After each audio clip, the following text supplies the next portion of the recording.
In the years before memory began, the supercontinent Gondwana land moved slowly over the giant Tethys Sea before colliding with the Eurasian plate.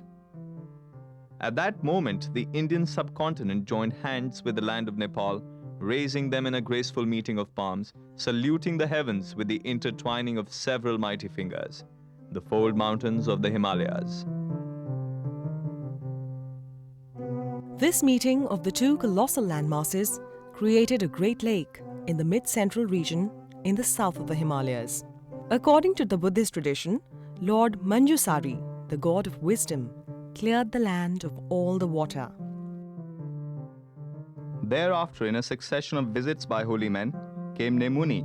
He gave his name to the land and people began to call this smiling valley of the gods Nepal. Today, he is remembered as the patron saint of the country. Nepal, as we know it today, was formed from over 100 principalities and states in 1769 AD by the legendary king Prithvi Narayan Shah, who hailed from the state of Gorkha. This Gorkha palace was the seat of the Shah dynasty and witness to the evolution of the Nepalese state for over 200 years. India has always been a destination of choice for the Nepalese. There were close ties that linked the destinies of the two countries, socio-cultural and ethnic. There are many ethnographical groups in the Nepalese population of 23.4 million. Some of them have links with India that go back centuries. According to the 1991 census, there are a total of 31 distinct languages spoken in the country.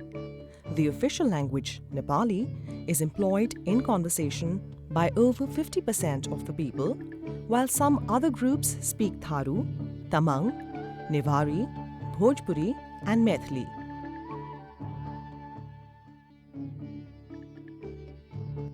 Other than the links that language forms, there are celestial associations as well. Parvati, the consort of Lord Shiva, was the daughter of Himal Raj, king of the Himalayas.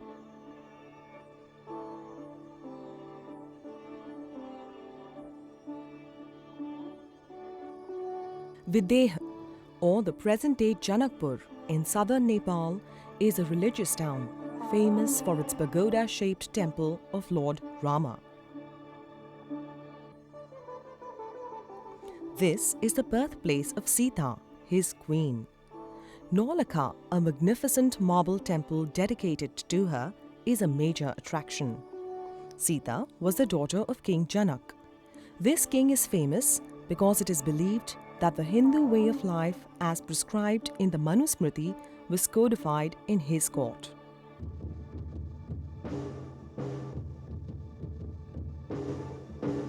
When Sita was to be wed, King Janak laid down the condition that his daughter would marry the man who could string the bow of Lord Shiva.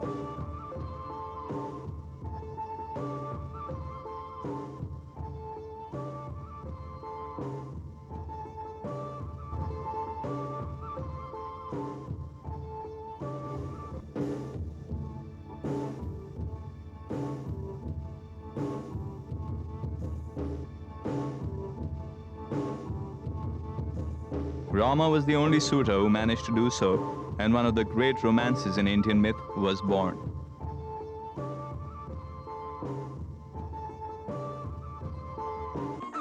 The gods may have begun the tradition of cross-border marriages, but it has been kept alive by the mortals. Over the centuries, the tradition has grown and is flourishing even today.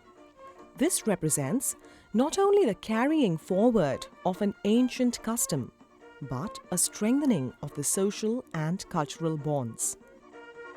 After all, what can cement a friendship better than turning it into kinship? The ways of the immortals are indeed mysterious and their legends fascinating. One such legend was born 250 kilometers southwest of Kathmandu in Lumbini.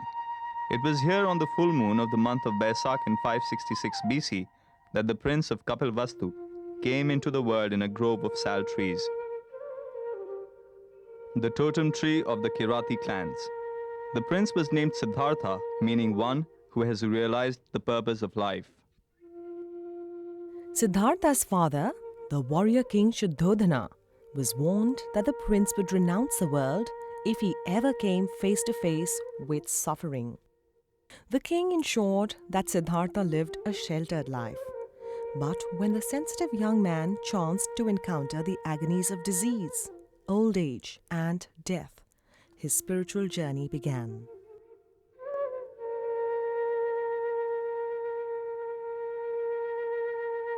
Abandoning his royal regalia, Siddhartha left his palace in the dead of night to wander through the world in search of the ultimate truth.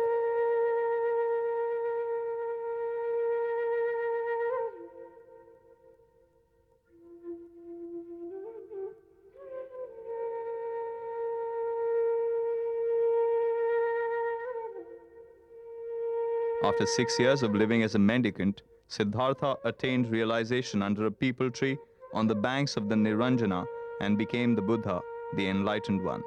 The Mahabodhi tree stands to this day at Gaya in the Indian state of Bihar. The Buddha preached his first sermon in a deer park at Sarnath, near Varanasi. His doctrine of the Noble Truths and Middle Path, profoundly simple and attractive at the same time, spread rapidly. Kushinagar, near Gorakhpur, was the spot chosen by the Buddha for his Mahaparinirvan, or exit from the earthly body.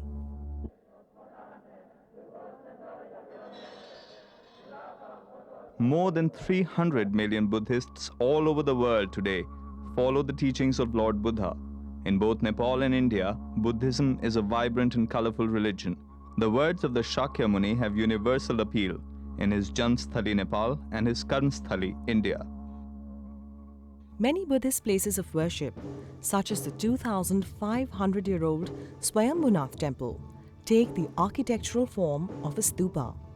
This shrine attracts pilgrims and tourists from all over the world. Though Buddhists in Nepal are in good numbers, the state religion is Hinduism, which is practiced by close to 90% of the population. The state is a parliamentary democracy with a constitutional monarchy. 1990 was the year when the democracy took its first steps.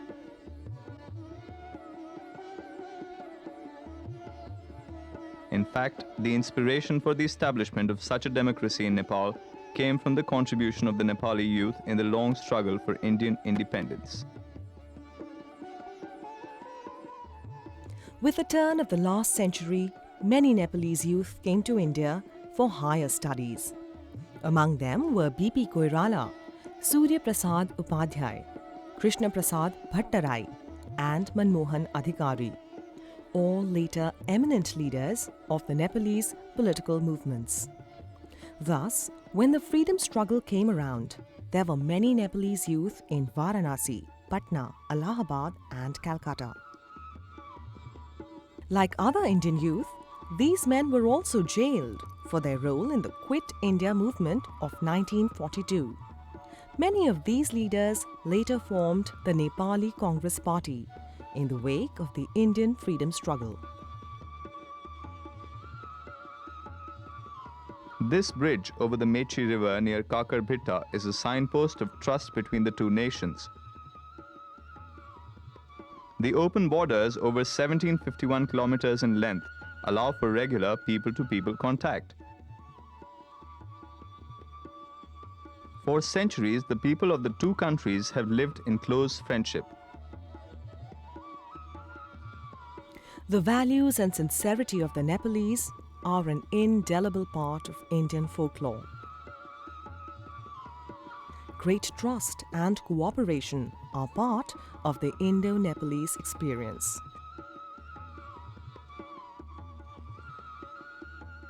The Gorkhas, for example, are the pride of the Indian Army. They are famous the world over for courage and intense loyalty. Gorkha is almost the synonym for valor. These warriors have participated in British and Indian Army campaigns in all corners of the globe and covered themselves with glory.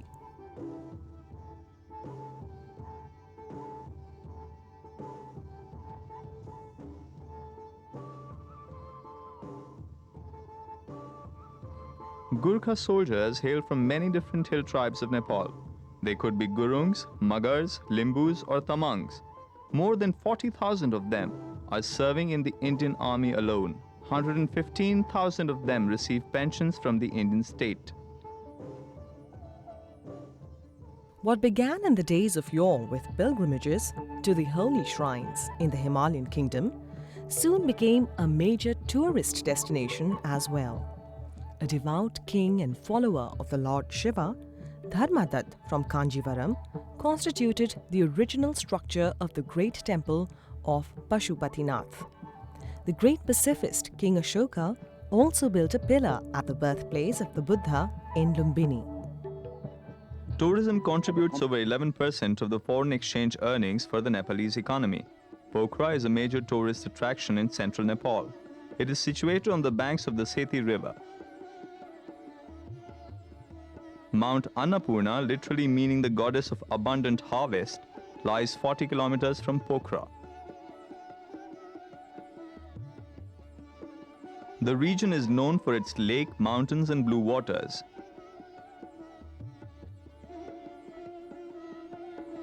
There are numerous recreational facilities. If a tourist likes a bird's eye view, there are cable cars that take him to the roof of the heavens, where all his wishes come true at the Manokamna Devi Mandir. For the tourist who likes the temporal pleasures of water running between his toes or splashing his face, there's river rafting. The rivers might look peaceful, even calm. But remember, the adrenaline begins to flow as soon as you hit a patch of white water. This is just the place for the adventurous at heart. From time immemorial, the close relations of both the countries have inspired architects and artists on both sides. A good example of such interaction can be seen in the buildings in the valley of Kathmandu comprising three ancient cities: Kathmandu, Bhaktapur, and Patan, or Lalitpur, which was founded by Emperor Ashoka in the 3rd century BC. Each city has its own speciality. The convergence of three South Asian architectural forms of the pagoda, chaitya, and shikhar is in evidence in these ancient cities. The swift-flowing Himalayan rivers are not very conducive to navigation today, even though there is evidence of frequent visits to India by the erstwhile Nepalese. These rivers were once the arteries of a rich commercial tradition. The first phase of Nepal's sole passenger railroad at Janakpur Dham is only 53 kilometers long. As a result, roads provide the main transport link in this hilly terrain. The Indian Railways Construction and Transport Company, RITES, is also playing a significant role in the development and maintenance of rail and road infrastructure in Nepal. The Mahendra Rajmarg connects the east with the west. This 1,024-kilometer long highway and even the Tribhuvan Rajpath have been constructed with Indian cooperation. In fact, India has built many bridges and some 2,500 kilometers of roadways in Nepal. The recent Phulbari transit route from Kakarbeta was also built with Indian cooperation. It provides the shortest route linking Nepal with neighboring Bangladesh. Dotted with rolling tea gardens, the route was inaugurated in September 1997. However, people in the remote areas still have to cover long distances on foot to reach the nearest road. Children need to cover long distances to school, and this is one of the reasons given for the considerable dropout rate. It's not that children aren't keen on education. In rural Nepal, the kids have formed local groups to raise funds for their community schools. In fact, enrollment in schools is on the rise. Nepal has consistently spent more than 10% of its budget on education, and in the 1990s it further increased to 13%.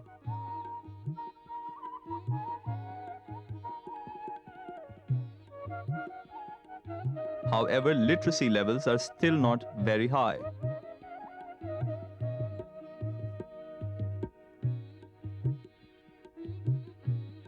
Nepal is primarily an agrarian economy. Like any other developing country, the majority of the population is dependent on crop yield. South Nepal is the country's food bowl. It constitutes just about a quarter of the arable land, but produces 3/4 of its rice and wheat. Almost all the agricultural operations are undertaken traditionally. Livestock is an indispensable part of the farming system of Lord Pashupati's land. In the early 90s, the livestock population was 6.3 million, most of which comes from the bordering states of India. Further up, the terrain is even more mountainous. Terraced fields cutting into hillsides are a common sight, beautiful to the eye, but evidence of hours of back-breaking labor. Nepal is an agricultural country, and almost 80% of the population depend on agriculture. I think our development strategy must build from agriculture sector or rural sector. Now what we are finding is there is some problem in terms of investment strategy and population structure. Whereas on the one hand, we have 80% people living and depending on agriculture. On the other hand, agriculture's contribution to gross domestic product is decreasing. So that means the Nepalese population in the larger segments are not contributing adequately to the gross domestic product. And this means we need more emphasis on rural sector, we need more emphasis on agricultural sector, and agriculture must be the backbone of the future development for Nepal. In fact, Nepal, which once used to produce surplus food, now has to import it. The declining yields are putting pressure on the forests as people turn to them for food and fuel. The picture that this paints of the future is forbidding. The pressure on agricultural and forest land, combined with the lack of development, has social consequences as well. The inhabitants of this Gurung village are thought to have settled here well over 1,000 years ago, but today, many of them have left. A majority of the men have gone down to the plains in search of livelihood, leaving behind women, children, and the elderly. If development had reached this village in the garb of power, it would have generated employment opportunities. Many of the able-bodied men who leave the hills in search of work find low-paying jobs that barely allow them to make ends meet.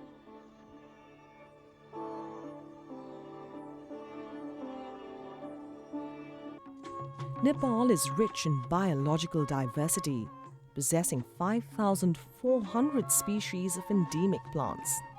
Naturally, Nepal's fruit production is prodigious. To exploit it, juicing and canning units have been set up. Natural herbs and spices grow in abundance in the Himalayan region. Many of these are used in the manufacture of Ayurvedic medicines. Dabur Nepal, which was set up in 1989 to tap into this resource, has been so successful that it alone accounts for almost 1/6 of all of Nepal's exports to India. A majority of the goods that Nepal imports enter the country through towns like Birganj, which is one of the 22 points open for bilateral trade. The town may look sleepy at a glance, but the freight that passes through here runs into hundreds of tons per month. India continues to be the major trade partner of Nepal. Exports to India accounted for 61% of Nepal's global exports in 2001-2002, while imports from India account for 42.5% of Nepalese global imports.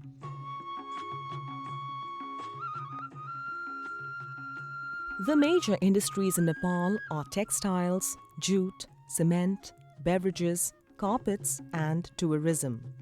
They have been successful in making an entry to the North American and European markets. Equally, Nepal could take strides in the electronics sector. India is also providing grants for laying a 1,100-kilometer long optical fiber cable in southern Nepal. If you've ever wondered where your statue of the Buddha was made, it may have come from Kathmandu, which is well known for its metalwork. Patan is famous for its skillful woodwork.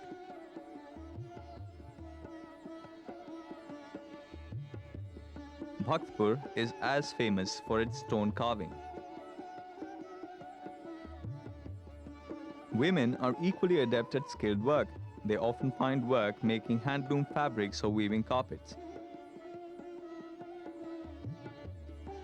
As nimble fingers dance over thread, magnificent carpets take shape as if magic, getting ready for export all around the globe. Like in India, the women of urban and rural areas are held in high esteem in the Nepali culture. They contribute as much as men to the economy of the home. Their role in running small-scale businesses is also significant. A major part of their daily chores is running the house, raising the children, feeding the animals, and fetching water.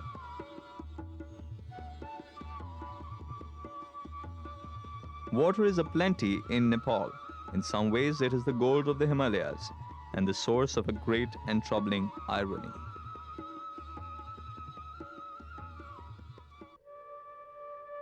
Nearly half of the infant deaths in the country are caused by diarrhea. These are preventable deaths. They occur due to poor sanitation and lack of clean drinking water. Poor maintenance of this plentiful resource has resulted in widespread pollution. Traditional sources of water are sometimes not even protected. They're also often subject to multiple uses. Only a quarter of Nepal's population has access to piped water.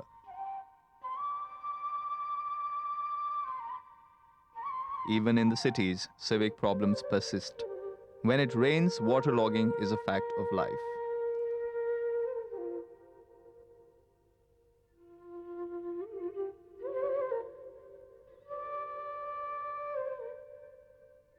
If we took it into a totality in terms of irrigation, drinking water, both in rural and urban areas, there is a tremendous potential. The only limitation that we have to remember is we have 4 months of plentiful of supply, more than what we can manage, and we have 8 months of very dry period. So we need to see that we have sufficient storage systems, even at the household level, so that we have no dearth of water, no scarcity of water. One way of approaching the task would be to learn from the mistakes or positive experiences of others. This large reservoir in the foothills of the Himalayas taps into 3 rivers for drinking water as well as for irrigation. But would such a solution provide the ultimate answer to Nepal's problems? I think Nepal is very rich in hydropower potentiality. Nepal can generate, the capacity is 83,000 megawatt, but economically viable is also around 46,000 megawatts. So there is a great potentiality for hydropower, not only to meet the Nepalese demand, rather Nepal could supply a lot of power to India. I think India needs a lot of power. Your Bihar, UP, all this northern region is very short of power. And if Nepalese hydropower is harnessed properly, it could be beneficial for both the countries. So hydropower should be developed and should be put on the priority. Power is the basic need of the industries, as you understand. So definitely is the greatest correlation between the power supply and the industrialization of the country. Without power, no industrialization is possible.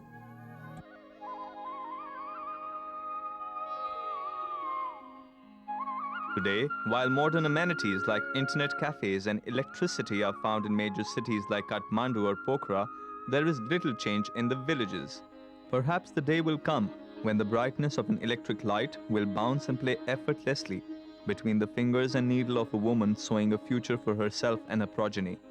For now, she waits patiently.